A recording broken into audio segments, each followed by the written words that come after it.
And we're out of the gates, off and running. This is the Great Classic Movie Debate. I'm Kenny. I'm Paul. I don't really know him that well, I swear. I swear. You said I we gave came him a out ride the gate running, hitchhiking. That's it. That's it. and then I called him one day, and he picked up the payphone and said, "Yeah, that was me." Right. So, and we talk anything, everything, movies, classic movies, old movies, new movies, comedies, dramas, westerns. It doesn't matter. We try to keep it interesting and have fun. We try. And if you happen to be watching, please like, comment, and subscribe, and check out our sister channel, The Great Classic Rock Debate. Steve is out on a date tonight, so he's not going to be with us. It'll just be the two of us. Now, I don't know if you had any particular topic material, but I just want to throw this out at the beginning because it was such a pleasant surprise. You know, every now and then you see a movie in which your expectations, for one reason or another, are perhaps a little low. Even, one of my best examples, I think, is when you told me to see Rambo, whatever version it was, Rambo 5 or Rambo 6 or whatever, way back when. Because Stallone was older and I didn't have any interest in seeing it. And you're going, dude, you have to see this movie. The violence is unreal. I said the violence. Yeah. And I watched it and I couldn't believe how good it was, And I go, okay, don't get me wrong. This is not an Oscar type of movie like Rocky 1. But for what it is that you are hoping to get, man, does it exceed expectations. Okay. So anytime I said the same thing about Rocky Balboa, whatever year that was, 2007 or 2008. The premise of it seemed so cheesy, but then you'll watch it and they do it, they construct it in a way that it doesn't offend you with its believability. And man, that guy can suck you in emotionally and get you into it. So anyway, those are kind of examples. I was Googling, I don't remember, good movies that nobody saw or something or other. And this one was on the list. It was from 2011 and it was called Warrior. Did you ever see it? No, my wife saw it and she really recommended it. And I was in the business back then, so it was hard to. I think I even have a screener copy here somewhere, but go ahead. Oh, okay. Well, here's what I'm going to say. I've been a big UFC fan, mixed martial arts, for over 20 years now. Yeah. You have. And as that sport has grown, my fanhood has grown right along with it. Man, I watch it religiously and I really enjoy the fights and the action. Yeah. So when this movie came out in 2011, I was like, oh, you got to be kidding me. Here's what you could tell from the trailer. It's a mixed martial arts movie. I don't think they mentioned UFC, but there were definitely some UFC fighters in it. A mixed martial arts movie in which these two brothers are gonna. And I'm saying to myself, okay, but in what version of reality does this make any kind of sense? It doesn't, and because neither one of them are mixed martial arts fighters, but they both have to.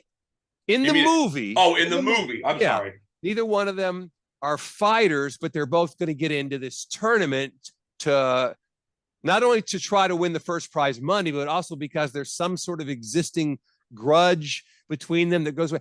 It wasn't clear from the trailer. All I know was it struck me as trying to piggyback on the popularity of UFC. And why not, though?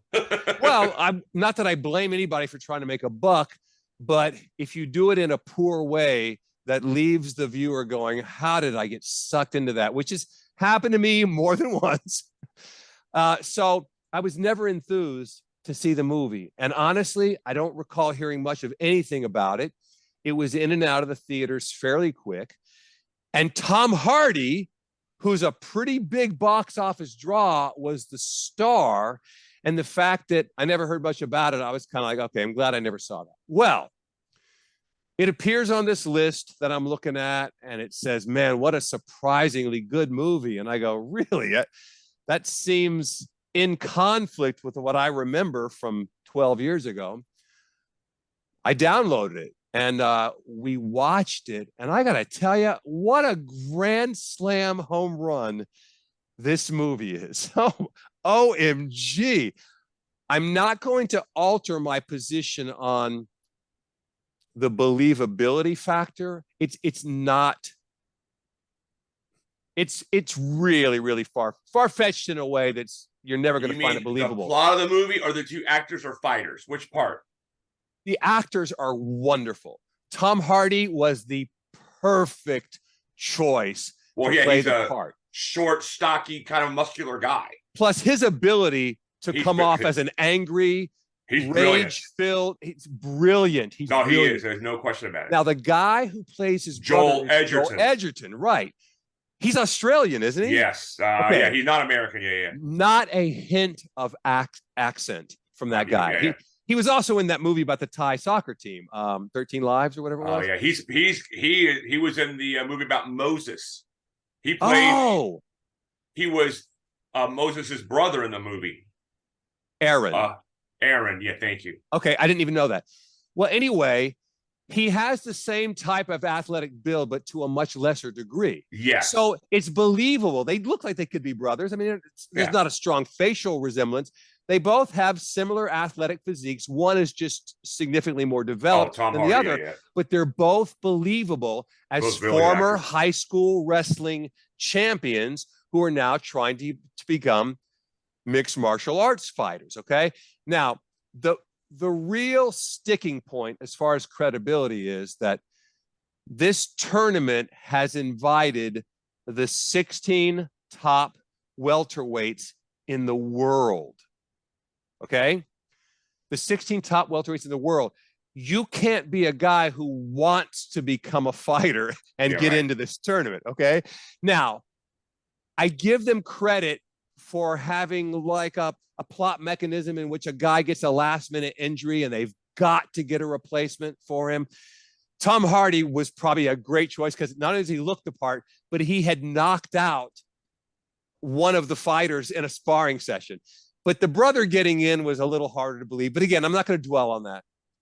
The point is, the plot was so much more complex than what I was expecting because the father is Nick Nolte, who is a former alcoholic who they both hate. He was a terrible father. Of course. And they hate him.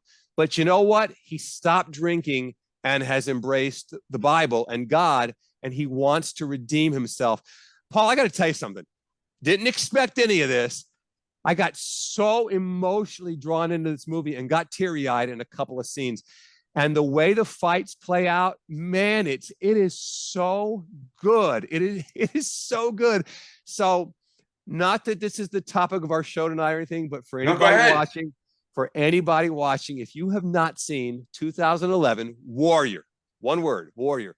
If you haven't seen it, put that on your hit list. Turn the switch off. It's not an Oscar type of movie. It's just solid action entertainment, and it delivers with a bang. It does. So there you go. No, my wife said she said I would like it. I just never got around to seeing it. This is a movie a lot like LA Confidential and, believe it or not, Gone with the Wind, where the key actors in an American movie are not Americans. Not American. Like, when I saw Titanic, I said I liked it, and I saw it like 3 times in the theater. I really liked that movie. I'm a big James Cameron fan. But when I walked out of LA Confidential, I was having trouble breathing. Right. We saw that together. I was like, oh my God, this movie should have been the best picture over Titanic. To me, not even close. That was good. And then you realize Russell Crowe, Australian, Guy Pearce, Australian. Right. Yeah. And then the reason I brought up Wizard of Oz, Vivian Leigh, who plays Scarlet O'Hara, was British. Wait. It wasn't Wizard of Oz. It was Gone with the Wind. Oh, thank you. But I was going to ask, who are the non-Americans? Because I don't, to this day, I didn't know that. And Gone with the Wind, Scarlet O'Hara is Vivian Leigh. She's not British. American? No, she's British. I didn't know. Wow. That's exactly my point. Wow. Like, you never now I haven't seen the Gone with the Wind in probably 35 years. So So I probably need to go back and watch it again. It's on the cancel list, you know. Oh, of course, right. But I've heard a lot of good things about Warrior, and then Tom Hardy was convincing. Although, like you remember, he played Bane in Batman. Of course, yeah. And he's probably what 5'8", 5'9". He's stocky though, right? Like he's one of those stocky His guys. physique is impressive in this movie, and I have no idea, so I'm just speculating. Look to me like there could have been some enhancing, but maybe not. So I don't want to make false accusations. But as a guy who's seen that sort of thing throughout my life, you are an expert on that thing. Yeah. I know that's really cool that you. Now the movie I saw yesterday, and we should do a topic on this. Get Steve on. If we could actually look this up, or we could have fun guessing what movie has been remade the most times ever. I saw, without exaggerating, I know it's probably it's probably close to 100, 100, The Three Musketeers. Oh yeah. I saw a French version of it yesterday, and it's supposed to be part 1 of 2. It was pretty damn good. Good fight scenes. Everything was good. I sucked in, and I thought they did a really, really, really good job of it. You know, so that I just want to recommend that. It's got Ava Green in it, who did her French was pretty good actually. Okay. I just wanted her shirt to come off, but that didn't happen in the movie, unfortunately. Right. I know that A Star Is Born is in at least 3 and maybe 4 versions of that. Yeah, because I think I told you, I knew somebody in Hollywood, older couple, they were royalty. This guy's father had won Academy Awards. So when I said something about Streisand and Christopherson, he goes, well, that's number 3 or 4. And they both were talking back and forth. So I think that was the 3rd. Yes. I think that, 3rd or 4th, he said. My memory's terrible too. Yeah. And then probably in 15 years, they'll remake it again. Yeah. And well, it was Bradley Cooper and Lady Gaga just a few years ago, wasn't it? I never did see that. Did you see it? No, I can barely. I saw the first one. I think I might have been drunk. I was a kid. I was like, what? When you say the first one, which? Well, no, my first one. Right? Okay. Yeah, sorry, you're right. I was wrong. I misspoke. It should have. But but like that movie, Stars Born, really good one, Kenny. Okay. Hey, I'm going to comment on that movie for a second. Okay. Go ahead. So, I think this was about 76. I'm thinking. Yeah, that sounds right. All right. So there was nothing about the advertisement or the trailer or whatever that made me want to see the movie, but I do remember that because I was probably I'm gonna say about 11th, maybe a junior in high school. There was every girl I knew was talking about how hot Chris Christopherson was. Okay. Yes. Now, I had seen him in a lot of movies, and I had never once thought of him as like a good-looking guy. So when the girl kept talking about he's so hot, whatever, I'm going, man, did I miss something? I've seen him in at least 10 or 12 movies. I remember definitely Pat Garrett and Billy the Kid. And I'm like, he looks like a grizzly. I don't know. It just didn't look like a guy that teenage girls would think was hot. So apparently he had dieted and gotten into pretty good shape. Yeah, he lost some weight. Yeah. And did a bunch of shirtless scenes. Yes. So, okay. So I'm not going to say anything one way or the other, at least not yet. I'll make a couple of comments, but I at least grew to understand, okay, so this is what it's all about. They're not even liking it because it's a good movie. They're just liking it because the guy looks good with his shirt off. So it was sometime within the last 10 years. It was more than 5 years ago. I'm going to say 7 or 8 years ago. Somehow or another, this came up either in a topic of conversation or whatever. And I said, you know what? I never did see this movie. So I'm going to watch it. And I sat down and I watched the whole thing. And I don't know that I had any particular expectation other than I'm supposed to be impressed by Chris Christopherson without a shirt on. Okay. All right. I'm just going to say, I think there probably was a very different standard in the 70s because this was pre-80s. In the 80s, we had Stallone and Schwarzenegger and yeah, but hold on. You told me once at Auburn that at some point you had thought that Bruce Jenner had a good physique. And remember, we both used to think that. Right. Right. And and that's the standard back then. You are right. You are correct.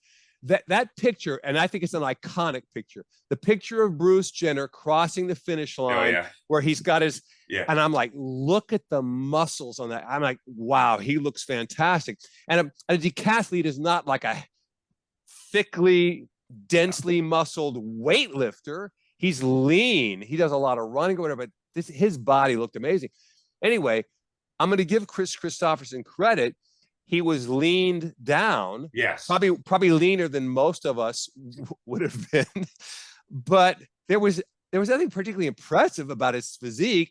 He was lean. He didn't have a six-pack or whatever, but he was leaner than, I guess, what most guys looked like with their shirt off. And so maybe that's why it was a big deal.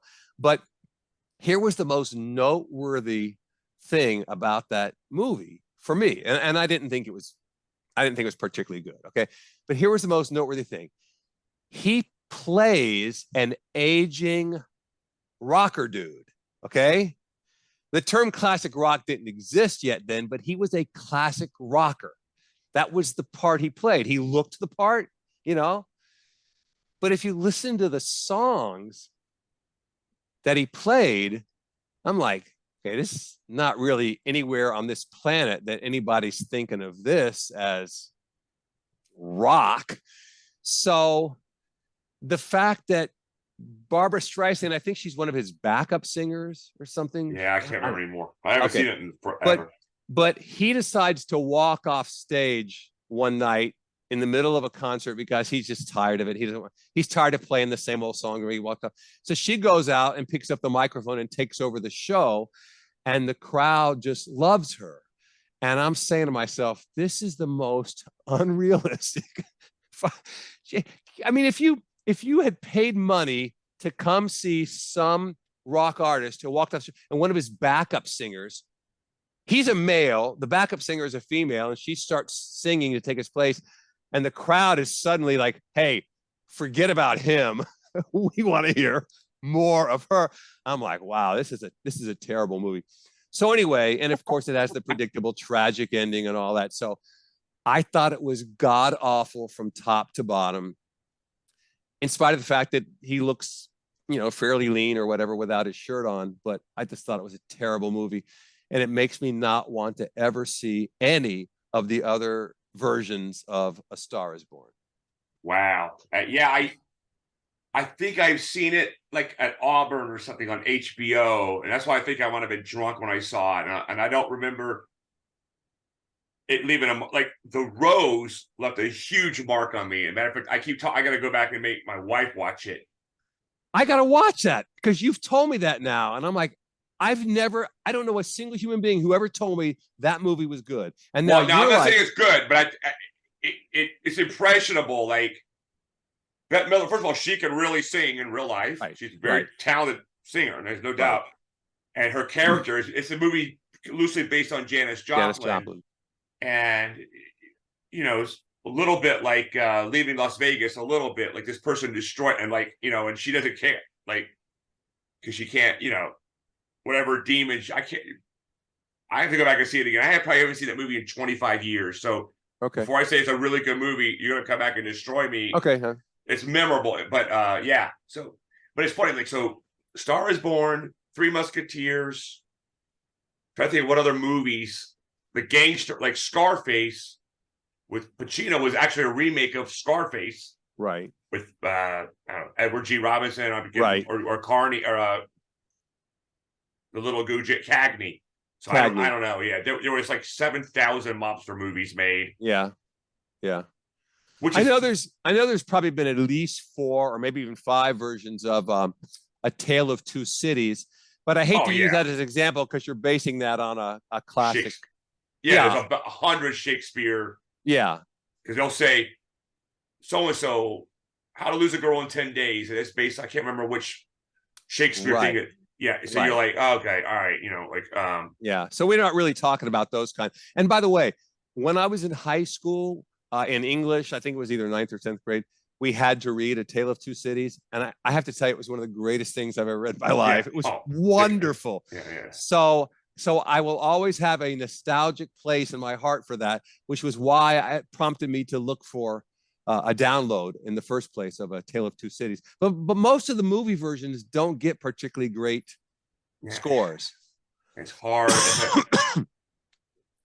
Some of these, back, if you try to read any book written before 1975,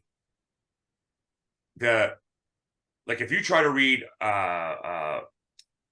who was John Galt, Atlas Shrugged. Oh yeah. That book needs 75% of that book needs to go away. Okay. The plot of that movie is a great. I had to start that book 7 times. And finally trudged through it when I lived in LA. Okay. So it's very hard to get through. I'm saying, like Tale of Two Cities, all these, especially if the writer, now that's Dickens, right? Yeah. Dickens, right. But these other ones I'm talking about, like Ayn Rand was Russian. Okay. Okay. I didn't even know that. All these people, these things, you try to read them from their original language into English, and it's still, you're like, oh my God, I could have said this in one chapter in 17 page, in 7 pages, right? Right. You're like, that's why when they make the Ayn Rand, the Atlas Shrugged, they have to make it in 3 movies because there's so much intricacies. It's a really, really good book.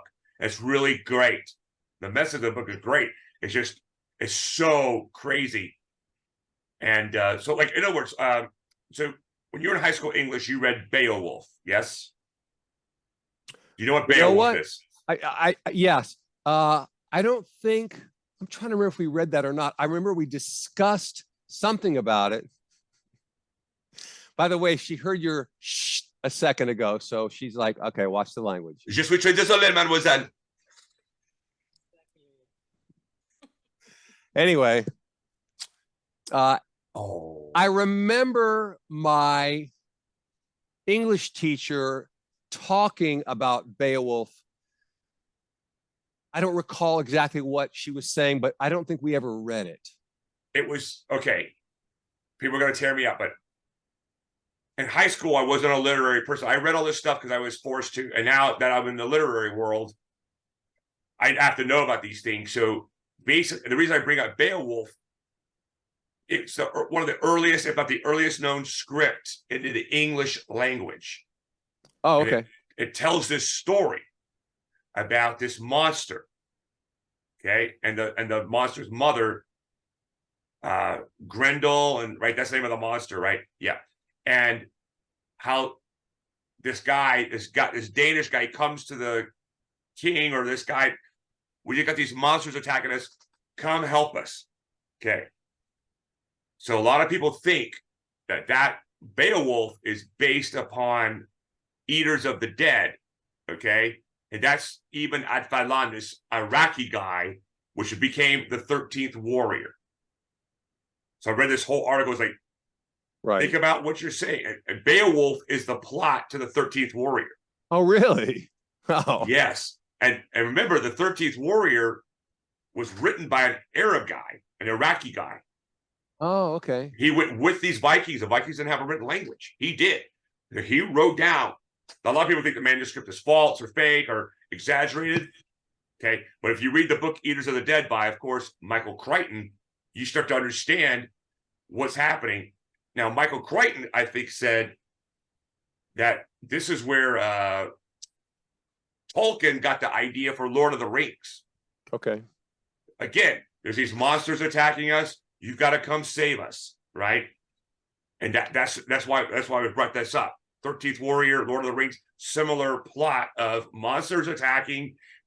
They send an emissary, go get Bolvi, who's a Swedish guy, or he's a Viking who's 6'5" and 300 pounds, and you saw 13th Warrior, right? We saw it together. Yeah, okay. Yeah. So that these stories, and for you out there in the audience, there's a famous book. I don't, Kenny and I've ever talked about. It's called The Hero of a Thousand Faces. It's by this writer called Joseph Campbell. Okay. It talks about what he did. Him and his people worked for him, and other people went around the world.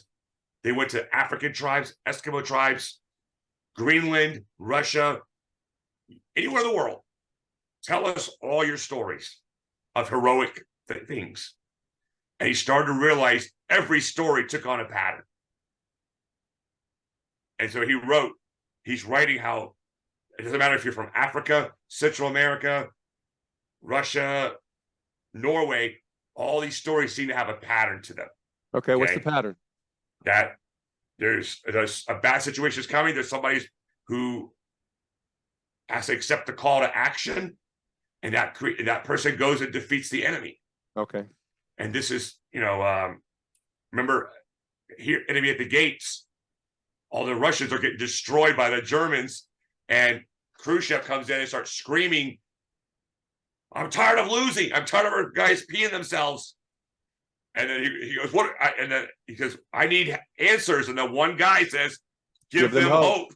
And he goes, "You know any heroes?" He goes, "I know one." And that's what it takes. Heroes, stories of heroes overcoming, right? And that's what motivates. His point was, it doesn't matter if you're black or white or Chinese or Native American.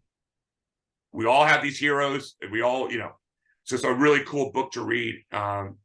Anyway, I digressed. But that's why some of these movies are, for instance, Star Wars is basically a sci-fi remake of a movie by Akira Kurosawa called The Hidden Fortress. It's hard to watch. The movie's slow moving. But when you see it, you're like, oh my God, it's a Star Wars. Really? If you don't even listen to the dialogue, you can tell instantly. Okay. Because the hero's got these two, a short little guy and another guy following him around. So it's 3PO and R2D2. So wow. Right. And so, Kurosawa copied John Ford. The Magnificent Seven became the Seven Samurai. Right. And then now they're just trading. And then other people, I saw Kurosawa's, but I never saw John Ford's. Well, you're an American, right? Right. So, because some of these stories are just interchangeable through culture. Right. And the Japanese, matter of fact, I just watched, have you seen Shall We Dance? Yeah, we talked about that before. I'm trying to think. Somebody had told me years ago at the time that it was out with Richard Gere. And that was me, probably. It was a female, a chick told me. Oh, I'm not a female today. That's cool. And I remember thinking, okay, that recommendation right there does not inspire me to want to see this movie, right? So then a few years goes by. And I don't know, I'm reading something or other, and the topic of Shall We Dance comes up, and it says, in parentheses, don't see the American remake, see the original. And I go, who knew there was an original? So I go and find it online with subtitles and download it and watch it. And man, is it good. And I go, wow, that was really good. I was totally not expecting it. And you know what's funny is, subsequently, I went and watched the Richard Gere, and what a disappointment that one is. You didn't, like, I saw this. This is one about the five movies. Well, in the theater, I was down there, like in Boynton or Delray. They had the foreign movies that the Boynton or Delray had. Boca, that's it. Yeah, because that's where we saw. Well, we probably saw more than one foreign movie down there. God. But the one, oh man, where they're speaking Cockney, and I said, man, they need subtitles. Who's the guy who played Gandhi? Ben Kingsley. Oh, you're talking about Sexy Beast. Yes, that movie, which was really good. Yeah, I haven't seen that. My wife. So I'm in this theater. I'm the only person in there. At the time, I'm probably 35. I'm the only person under 100. Okay. And when the guy who gets peed on, he's not the hero of the movie. He's another guy who gets peed on and stepped on. Aoki, Aoki. Okay. And he's always doing these fancy dance moves at work.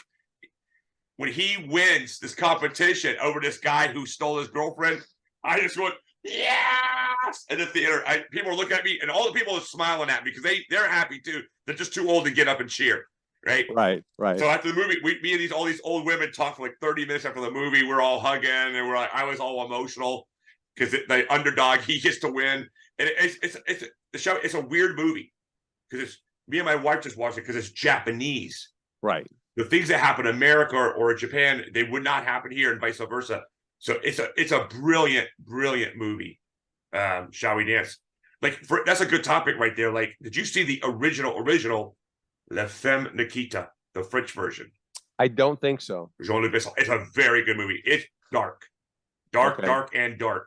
Now you and I think saw Point of No Return with Bridget Fonda.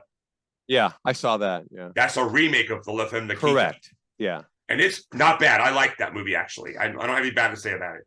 Okay. And but Americans, for the most part, ruin, and I mean ruin, a foreign movie. I couldn't agree more. Like, hold it. Every time I've ever seen the American remake of a foreign original, when I hopefully see the original first, but even if I don't, when I go back and see it, I go, oh my God, the remake's awful. Yeah. Like Vanilla Sky, which I think you and I saw that maybe. We did. We did. I tried to kill myself. I think you stopped me from killing myself. You did. You tried. Yeah, I stopped you. And then was Abre los Ojos, the Spanish original version, which has Penelope Cruz in it. But I heard it was actually good. And I said, I'm so scared. I love Tom Cruise. So Tom, don't get mad at me, dude. You made that movie watchable. That movie is garbage. It's hot garbage. Vanilla Sky, just trash. Yeah, it wasn't good. Oh my God, what's the other movie? Oh God, I had another movie like on top of my tongue, but they I know what it is. Have you seen Old Boy? I heard this was really good. I also heard there's a lot of bad language in it. Is that true? Well, it's in Korean, so I don't know how it could be bad language. Okay, all right. Well, there was an American remake though. Yeah, and it would be hot garbage. Okay. Don't even that. But the original, I am confident. Sometime within the past couple of years, I downloaded that with subtitles. Have not watched it, so I got to see it. It's out there. I'm warning you. Okay, but it's really, really good. Okay. And when I heard, like, I was in Hollywood when I heard there's some meeting, someone's gonna do Old Boy, and I got up, I go, this is the biggest piece of shit ever made. There are people looking at me. I said, you think they're gonna make that movie? That Korean movie here, you are insane. And only is like at least the people in the room, like only one of them actually see goes, Paul's right. They're gonna ruin it because I can't tell you anymore. Right. And the other one is Beauty and the Beast, 1949 or 59. It's a movie called La Belle et Bête, Jean Cocteau, all black and white. It's a masterpiece beyond masterpiece. Really? Oh yeah. You should show it to your wife. I'm going to. It's beautiful. Okay. And it's all in French. They have subtitles, but okay, I'm going to find it. Listen, before you go on, we've gotten our warning several minutes ago, so we need to wrap. If you want to say anything else, go ahead. Just okay. So when you said that thing about the American version, don't watch. I was in Blockbuster like 25 years ago, and it said Blockbuster. This is Jimmy's recommendations. Blah blah blah. Beauty and the Beast, and he goes, not that Disney crap. He actually wrote it. Wow, nice. And I'd already seen the Belle et Bête. And so I knew, and I just started howling. And Jennifer, she was with me then, and she's like, "Oh my God," we were laughing because we'd seen it. And so, that's my recommendation. Okay, Beauty and the Beast, La Belle et Bête, and Old Boy. Old Boy, disturbing subject matter. Just okay. So those are your honorary Oscar nominations. Yeah. Okay. Go ahead. So since I've mentioned the movie Warrior, I won't nominate the movie. I can nominate any of the actors in there. You can. Because the performances are so good. So I'm just going to take the easy route, I suppose, and nominate Tom Hardy. Has he been nominated for Oscars for anything else? Do you recall? I don't know. Okay. Because I think he's probably deserved at least one nomination and perhaps more than one. I think he's a really good actor. By the way, he played Mad Max also.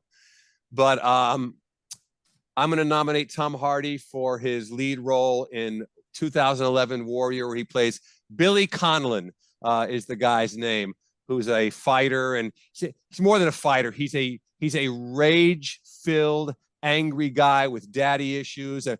He is a complex mess, but he is convincing in this role. So I recommend that, and Tom Hardy gets my nomination. Okay. I recommend Tom Hardy for Lawless. I made you watch that, right? No, but I heard it was really good. Oh my God. It's a Jed. He's a Jeff or Jed Hillcoat. He's an Australian guy. He did a Proposition. He did a bunch of really good movies. This Lawless, it's about this wet county in Virginia. Okay. Oh, Tom Hardy should have gotten an Academy Award for that. Okay. I make a note of that one. Okay. So for now, that's going to be a wrap. This is the great classic movie debate. I'm Kenny. I'm Paul. And if you're watching, please like, comment, and subscribe. Check out our sister channel, The Great Classic Rock Debate. Until we meet again, we will see you next time. Adieu.